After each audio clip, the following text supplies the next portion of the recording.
An old man stepped into the courtroom, his wrists bound by handcuffs. His dark, weathered face looked down, heavy with years of struggle. "Name?" the clerk asked sharply. He spoke softly, his voice shaking. "Jerome Carter, Sergeant, United States Marine Corps." No one could have guessed what would happen next. The judge, a woman with sharp eyes, scanned his file and paused. Her face paled as she read the name again. That name, Jerome Carter, belonged to the man who saved her sister's life in a desert war long ago.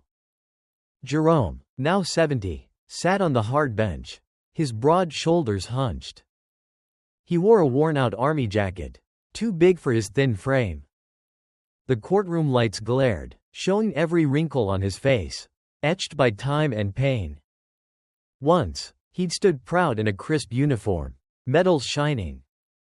Now, he faced judgment in clothes from a shelter's donation pile.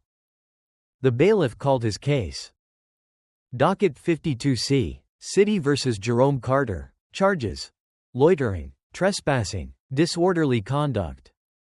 Jerome shuffled forward, his steps slow, his knees stiff from old wounds. Vietnam had scarred him first. Then Afghanistan left deeper marks. The prosecutor, a young man in a sleek suit, spoke coldly. "Mr. Carter has been warned multiple times about loitering near the Maple Street diner." What he didn't say was that Jerome only sat by the diner's back vent. On freezing nights, the warm air from the kitchen was his only comfort. He never begged or bothered anyone, just stayed quiet, trying to survive. Officer Daniel Hayes, who arrested him, took the stand. Found the defendant at 12:15 a.m. behind the diner. He refused to leave when ordered. Jerome hadn't refused outright. He'd only asked for a moment to finish a scrap of bread the cook had slipped him. But arguing with the officer had felt useless then, and it did now. The prosecutor pressed on. "This is Mr. Carter's fourth citation this year. We recommend a fine, 60 days community service, and a no trespass order for the downtown area." A no trespass order would cut Jerome off from the only shelter he knew. It would mean no soup kitchen meals on Mondays and Fridays. It would leave him truly alone in the bitter winter cold. "Mr. Carter," Judge Emily Watson said, looking at him. "Do you have a lawyer today?" Jerome shook his head. The public defender was stuck in another case. "Would you like to speak for yourself?" she asked, her voice firm but kind. Jerome cleared his throat. "No excuses, Your Honor. Just needed somewhere warm." "Why that diner?" Judge Watson asked, her eyes narrowing slightly. "The cook, Tommy," Jerome said. "He's a good kid, leaves me food sometimes. His dad and I served together in the Gulf War." Judge Watson tilted her head. "And your military service?" "United States Marine Corps, 1973 to 1993. Staff Sergeant, 3rd Battalion, 5th Marines." His words came steady, a flicker of pride cutting through his shame. The judge wrote something down, then flipped through his file. Her fingers stopped on a page, and her breath caught. Before she could speak, the courtroom doors swung open. A tall man in a sharp suit strode in, carrying a briefcase. "Your Honor, Michael Evans for the defendant," he said smoothly. "I'm here to represent Mr. Carter." Jerome frowned, confused. He hadn't hired anyone. He couldn't afford a lawyer, especially not one who looked like this. "This is unexpected, Mr. Evans," Judge Watson said, her tone skeptical. "The court wasn't informed of new counsel." "It's a last-minute arrangement, Your Honor," Evans replied. "I request a short recess to speak with my client." Judge Watson studied him, then Jerome. 15 minutes, she said, standing. She vanished into her chambers, her robe trailing behind her. Jerome turned to the stranger. "I can't pay for a lawyer." "You don't have to," Evans said. "My firm, Harper, Evans and Watson is taking your case for free. Jerome blinked. Watson? Like the judge? Exactly like the judge, Evans said with a small smile. In her chambers, Judge Emily Watson sat at her desk, hands trembling. She'd seen a lot in 15 years as a judge, but this shook her. She pulled a faded photo from a drawer. It showed her and her sister, Captain Laura Watson, in uniform, laughing at a family barbecue. Laura's last email from Afghanistan was tucked beside it, worn from years of reading. In it, Laura described a firefight in Kandahar. Her unit was ambushed, pinned down by enemy fire. Staff Sergeant Carter saved us, Laura wrote. He ran through bullets to drag me to safety after I got hit. He stayed, firing back, so the medics could reach us. 2 months later, Laura died in a helicopter crash on a different mission. At her funeral, a Marine approached Emily's family. Your sister saved my life, he said. Carter pulled us both out. Emily had tried to find him to thank him. But the Marine Corps said he'd been redeployed, then discharged. His record showed PTSD and a back injury from his last tour. Now, 20 years later, he was in her courtroom, homeless and forgotten. A knock came at the door. Michael Evans stepped inside. Emily, what's wrong? He asked, his voice soft. He'd been her mentor in law school, a family friend. It's him, Michael, she said, holding up the photo. The Marine who saved Laura. Jerome Carter. Evans' eyes widened. The homeless man out there? She nodded. His record matches. Kandahar, 2003. Silver Star for bravery. Does he know who you are? Evans asked. No, Emily said. I took my husband's name after law school. And it's been 20 years. I doubt he remembers Laura's family.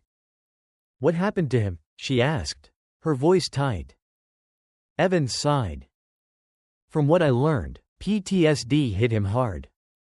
His wife left during his last tour. VA benefits got lost in red tape. He worked as a mechanic until his injuries made it impossible. Then came job loss, debt, and the streets. Emily closed her eyes, thinking of Laura's words. Carter's the kind of Marine who'd die for his squad without blinking. What are you going to do?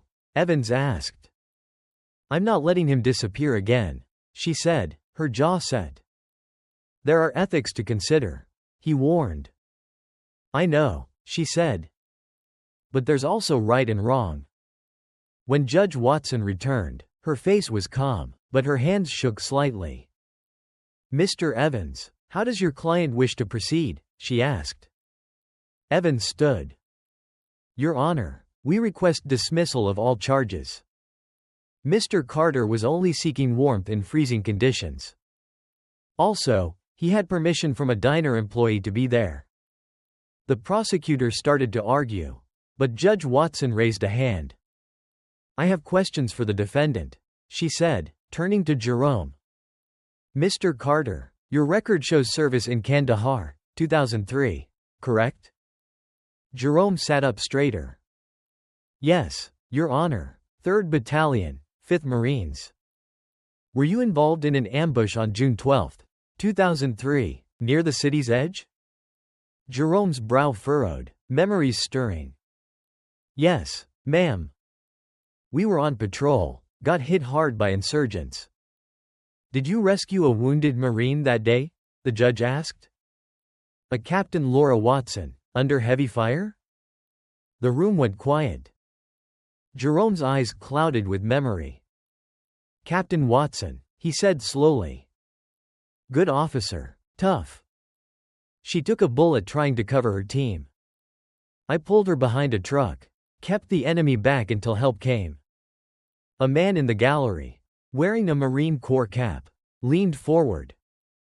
And Captain Watson? Judge Watson asked, her voice steady. We got her to the medics, Jerome said. Heard she made it to the base hospital. But later, I learned she didn't make it. Crash on another mission. His voice broke. Always wondered if I could have done more. The man in the gallery stood. That's him, he shouted. That's Sergeant Carter. I was there. He saved us all. Judge Watson banged her gavel. Order, she said, but her voice wavered. Jerome looked down, uneasy with the attention. The man in the gallery didn't sit. Your Honor, he carried 3 of us out. The prosecutor spoke up. Your Honor, his service is irrelevant too. The court disagrees. Judge Watson cut in, her tone sharp. This has every bearing on the case. She set her gavel down. 10-minute recess. Bailiff, keep Mr. Carter in the courtroom. She met Jerome's eyes briefly. We have more to discuss. In her chambers, Emily's composure cracked. She pressed a hand to her mouth, holding back tears. After a moment, she picked up her phone. General Thompson? Emily Watson, I need a favor, now. 10 minutes later, Judge Watson returned, not alone. 3 Marines in dress uniforms followed her. A general, a gunnery sergeant, and a corporal carrying a wooden case. The courtroom buzzed. Jerome stood instinctively, old habits kicking in. Judge Watson sat and faced the room, her glasses off. For the first time, I must share a personal connection to this case. Captain Laura Watson was my sister. Gasps rippled through the crowd. Jerome's eyes widened. 20 years ago, my sister wrote about a Marine who saved her life. A man who ran through gunfire to reach her, wounded. He protected her team, giving them a chance to escape. That man was Staff Sergeant Jerome Carter. The man in the gallery shouted, "It's true, he got shot dragging her out." Judge Watson nodded.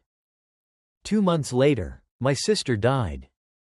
At her funeral, Marines told us about Sergeant Carter. They said he gave our family 2 more months with Laura. She looked at Jerome. I tried to find you, Sergeant. The Marine Corps said you'd been discharged. I never stopped looking. Jerome stood frozen, his face a mix of shock and pain.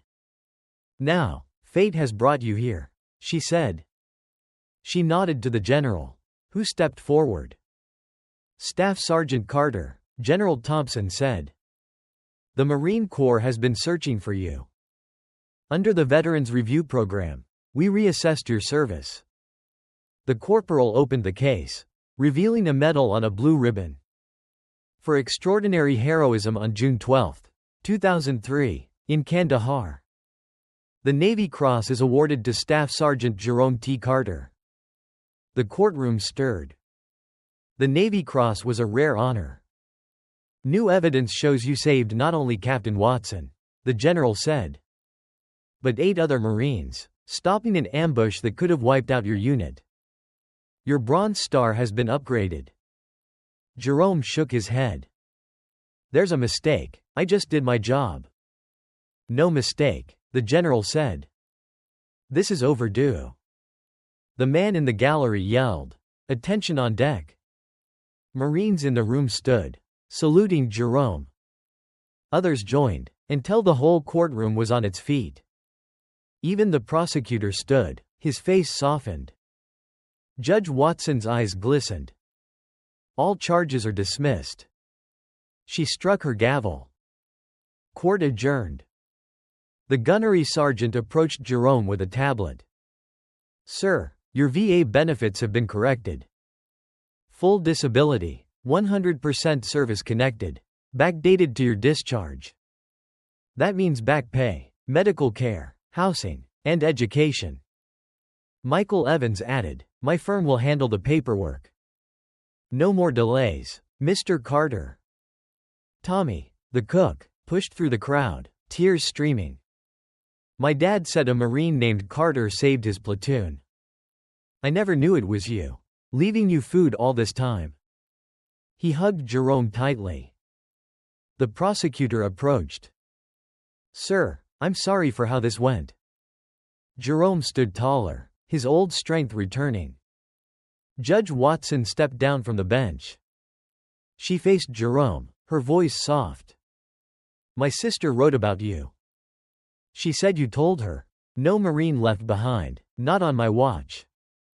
Today, we keep that promise to you. 3 weeks later, Jerome stood in a small apartment. The VA had fast-tracked him into veteran housing. His Navy Cross hung on the wall, beside his old Purple Heart. Michael Evans had tracked down his medals, saved from a lost storage unit. A knock came. Judge Watson stood there, holding a box. May I come in, Sergeant Carter? She asked. Please, just Jerome, he said, letting her in. Then I'm Emily, she said, smiling. She opened the box, pulling out a stack of letters. These are Laura's, she wrote us every week. She handed him one.